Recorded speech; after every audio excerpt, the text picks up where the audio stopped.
Hey there. I uh, I consider myself to be a pretty big Batman fan, and as of such, I know a whole lot about his side characters. Now, for those of you just getting into Batman, or have started getting into Batman, or know a bit about him, but not entirely sure about some of the stuff, I'm going to instruct you on Batman's side characters. Alright, let's just take a look. And if you don't think I'm qualified enough, just take a look at this, okay? And this isn't even all of my comic books. And I have the Batman Encyclopedia. Alright, so let's get at it. The first side character that we're going to look at isn't that much of a surprise. Most of you will probably know him.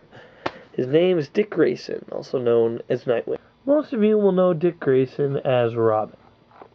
Dick Grayson was the first Robin. He was the circus performer. The one who was in the circus, and a mob guy came and asked for protection money. His father wouldn't pay, so he rigged the high wire, and the high wire fell and his parents were killed. Now, he doesn't have another brother like in Batman Forever. No, he just is himself, and his parents are killed. He is then adopted by Bruce Wayne, aka Batman, and he becomes Robin. Now, the relationship between the first Batman and Robin is something really tight, because Batman, they're the closest thing to father and son that they actually have to each other. Bruce doesn't treat him like a normal father would treat his son, but still, Dick is really the only father figure he's had since his parents were killed. And yeah, so as you might be wondering, some of you may not know, but probably most of you will, Dick grew up. He got tired being Robin. He didn't want to live in Batman's footsteps anymore. He wanted to become his own hero. So he grew up and became Nightwing. Dick Grayson moved out on his own, to live on his own, and he did for a while, living in a city known as Woodhaven. I guess before all this happened, I should mention that Dick did go out on his own and form the Teen Titans. Before that, a team of, as you probably know, super teenagers and super sidekicks. And he was the leader of that when he was Robin. But then he became Nightwing and became all on his own, and he's totally independent. He and Batman has patched things up. And right now, with Batman's so-called death, he seems to be the only one that should put on the cowl. But you see, Dick never really wanted to put on Batman's cowl. He never was really like, well, okay, Batman's gone, now I'll become Batman. You know, he always wanted to be his own person. He never wanted to be in Batman's shadow. He wanted to come in all on his own, and he has. But now, since Batman's dead, he's not actually dead, but everyone thinks he is. But now that he's dead, everyone else is like, there needs to be a Batman. I'll be Batman. I'll be Batman. But Dick's like, okay, nobody else should be Batman, but I know that I'm the best person for the job. At least I hope that's the way they go with it. He should know that he's the best person for the job. Anyway, okay, so that's Dick. He was the first. Now, a lot of you might not know this, but there were three Robins, actually. And the second one, well, he has a little tragic story.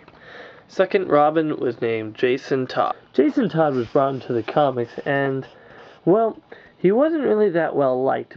Well, let's just say he was kind of a jerk. In the comics, he was always talking back to Batman, and just saying, yeah, man, you're not bossing me, I'll do what I please. And then Batman is like, you have to do what I say and stuff. So he got really on the fans' nerves a lot. And so the writers thought, okay, what are we going to do? Nobody likes this new Robin. So what are we going to do? Bring back the old Robin? Well, what do we do with the new Robin? So they put this comic out called A Death in the Family. And in The Death in the Family, in the last issue, or not the last issue, but in one of the issues, they had the Joker come and capture him, beat him up, hit him with a crowbar quite a lot, and then blow up the place. Now, if you called one 1-800 number, he would live. If you called another 1-800 number, he would die. What did everyone do?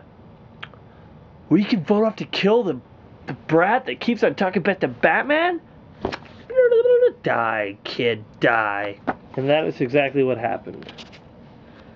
Jason Todd, the second Robin, was killed by the Joker. Now, this was a big event in Batman's life, and it really drew his character to go and do a lot of things. It made him, like, brutal.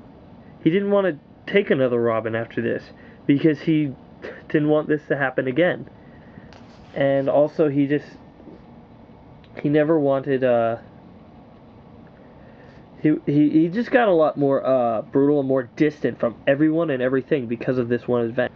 Though Jason Todd's career as Robin wasn't that long, he did end up coming back to life in the comics. Usually, if you talk to any big Batman fan, we're all pissed by this because that event was such a huge thing in Batman's life, such a huge burden on his soul, and now, yeah, he's back.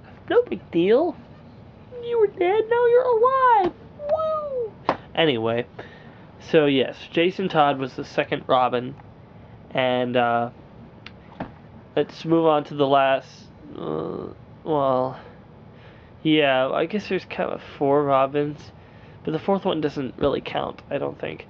But let's go on to the last big Robin. Tim Drake. Tim Drake is the new Robin, and he is basically loved by everyone. We all love Tim Drake. I mean, like, he's the best Robin. No, Dick Grayson was the best Robin, and now Tim Drake is Robin, so he's the best Robin now. But anyway, Tim Drake, well, his backstory was, I didn't say Jason Todd's backstory. Basically, he stole a wheel off the Batmobile, and Batman found him and then made him Robin. Okay, Tim Drake's backstory is he was watching TV and he saw Nightwing stop a crime, do a little flip aerial move, and he recognized it. And he used to see the Graysons when they were you know, the circus performers, and he was a huge fan. So he's like, I recognize that move, and then he compares it, the Graysons moves to acrobatic moves to Nightwing's moves, and he's like, Dick Grayson's Nightwing, which means Bruce Wayne is Batman. And he decided that Batman needs a Robin because Batman was getting so reckless after Jason Todd's death, and he was getting so, you know, angry at everyone, and he was almost going to the point. And so Tim Drake decides that Batman needs a Robin. So he goes and he tries to convince Dick Grayson to go back as Robin, and after a whole bunch of stuff, he ends up becoming Robin. Tim Drake is, well, he wasn't an orphan, he is now. But Tim Drake is like the Robin in the comics now, and he's really good. He got the detective in him. He's not Batman's level, of course, but he's still pretty good at figuring things out. He's not an idiot. He is clearly well trained by Batman. But the thing is, Batman takes every single mistake that he took with Jason Todd, and he made sure that would never happen again. You do not disobey my orders. You do not leave my side unless I say it's okay, sort of thing. It's just not done, okay? And he never did, because he was smart. Jason Todd was an imbecile, kind of. No, he wasn't stupid, but he was just cocky. Yeah, so that's Tim Drake. He's the Robin now. The 4th Robin that I was kind of talking about was Sophie Brown. She was the daughter of a villain named Cluemaster. Yeah, I know. Not really a creative name, since it's really basically the same as the Riddler. But anyway, she was the daughter of Cluemaster, and